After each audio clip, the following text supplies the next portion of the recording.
I'm Don Wildman. Join me on a journey across the United States as we go deep into the vaults of the nation's most revered institutions, unearthing wondrous treasures from the past, extraordinary artifacts, and bizarre relics, each with a shocking story to tell and a secret to be revealed.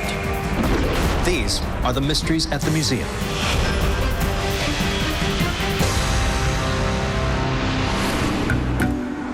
Monroe, Connecticut.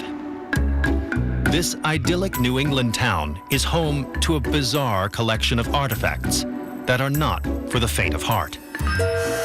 This is the Warrens' Occult Museum. I would describe this museum as probably the most haunted location, I'd say, on Earth, because the objects that are here are unholy, they're unblessed. Since 1952, this unconventional museum has housed a sinister array of skulls, satanic idols, and other cursed objects.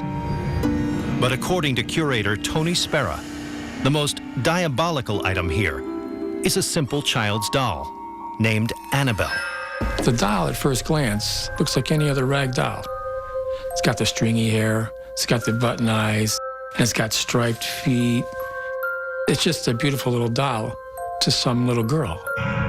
But this doll is not the kind of doll you want to give to your daughter. The curators at the Warrens' Occult Museum believe that Anabelle has the power to kill. We believe it's responsible for the death of a young man that came here to the museum. So what is the real story behind this devilish doll named Anabelle? Connecticut, 1970.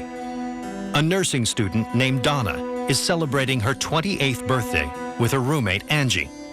To mark the occasion, Donna's mother has sent her a rag doll. But what none of them know is that this is no ordinary doll. Donna keeps the toy on her bed as a reminder of her mother's love. Then, one day, when the girls come home from class, they notice something strange. The doll has moved. And they'd come home and the doll's legs would be crossed, or the arms would be crossed. And they start to get a little suspicious, like, what's going on with this doll? And it seems that the doll's powers don't stop there. They'd find notes written on parchment paper in pencil, saying things like, help me, help us. Little notes that didn't make any sense. At first, the girls seek a rational explanation for the mysterious notes. The girls thought maybe someone's getting into the apartment.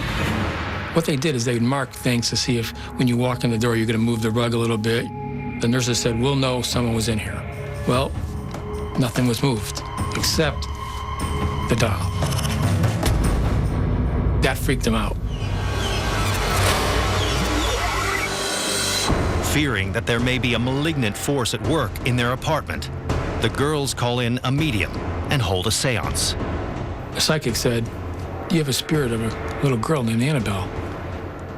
She was killed in this apartment. Then the medium reveals that the spirit of the dead girl has possessed the doll. She's in that doll. She's the one that's trying to communicate. Now they're concerned for Anabelle. And now they really started to treat Anabelle as a human. But not everyone is convinced. Donna's friend Lou refuses to believe the doll is possessed, a mistake he would come to regret. One afternoon, while Lou is taking a nap, he has a terrifying nightmare. Anabelle is crawling up his leg, coming at him. He said, and then she gets to the top near my neck and she starts to squeeze my neck like she's trying to strangle me. Lou wakes up, gasping for breath. And when he looked down and opened the shirt up, you could actually see claw marks. Now they knew. They were frightened. Desperate to be rid of the evil effigy, Donna and Angie contact Ed and Lorraine Warren, founders of the Warrens' Occult Museum. And the Warrens have some alarming news. They believe that the spirit lurking within the doll isn't a dead girl, but a demon. I didn't want him to take the doll, and I didn't want to go near it. I didn't want nothing to do with it. But Ed Warren is willing to face down the doll. He agrees to collect Anabelle and bring her back to the museum. The car ride home was terrible. You knew that you were carrying something that was bad, evil. He'd be taking corners, and all of a sudden the car would be jerking, and then it'd start to stall out on him. Very uncharacteristic of the car. Finally, he stopped the car. He took a vial of holy water, and he sprinkled it on Anabelle in the back seat, and he made the sign of the cross. Ed's actions may have saved their lives. He seemed to calm Anabelle down enough to make it home safely. And for a time, it seems as if the spirit that appeared to inhabit Anabelle has been cast out, until several years later, when one skeptical visitor challenges Anabelle to demonstrate her powers. This young man, he runs up to the case. He says, "This is a bunch of bunk, but I don't believe any of this stuff. If this thing can put slashes on somebody, do something to me right now." Ed was like flabbergasted. He said, "Hey, son, sorry, you have to leave." 3 hours later, this young man was dead. He died instantly when he hit a tree head-on with his motorcycle. Did Anabelle put a curse on the man and cause his death? Of course, there's no way to prove it. The lesson you learn from this story is you do not challenge evil. You do not challenge the demonic.